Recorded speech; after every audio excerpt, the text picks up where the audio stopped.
आहो बाबा के मंदिर में, बाबा के बगिया में, शिव के मंदिर बारे खलनमा हर झूमरी। बाबा के मंदिर में, बाबा के बगिया में, शिव के मंदिर बारे खलनमा हर झूमर।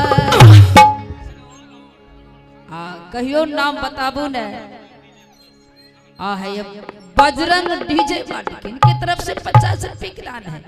बहुत बहुत साधुवाद, बहुत बहुत धन्यवाद। मालिक अपना कृपा बना रखे, जो ऐसे उनका काम चलता रहे, बहुत तूफान से चलेंगे, अच्छा बना कर रखिएगा प्रभु जी। क्या गो यह है संतोषी कुमारी, और संतोषी कुमारी की तरफ से 25 रुपए की दान है मालिक के दरबार में। मालिक इन बच्चों को लंबी आयु दें, सद्ज्ञान सद्बुद्धि, माता पिता को सेवा हो और आपका नाम के गुणगान।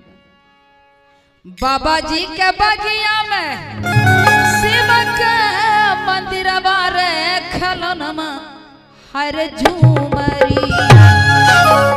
देखन सी गिरजा पूजन जाय रे खलनमा हर झूमरी। देखो है सिया गिरजा पूजन जाय रे खलनमा हर झूमरी। देखो है सिया गिरजा पूजन जाय रे खलनमा हर झूमरी।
पति देती है ना, कितनी सुंदर राम जी छथिन ना। दशरथ ससुर कौशल्या माँ जैसन सासू होना चाहिए, ऐसा झगड़ही आज्ञा के ऐसा नहीं होना चाहिए।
हरी सला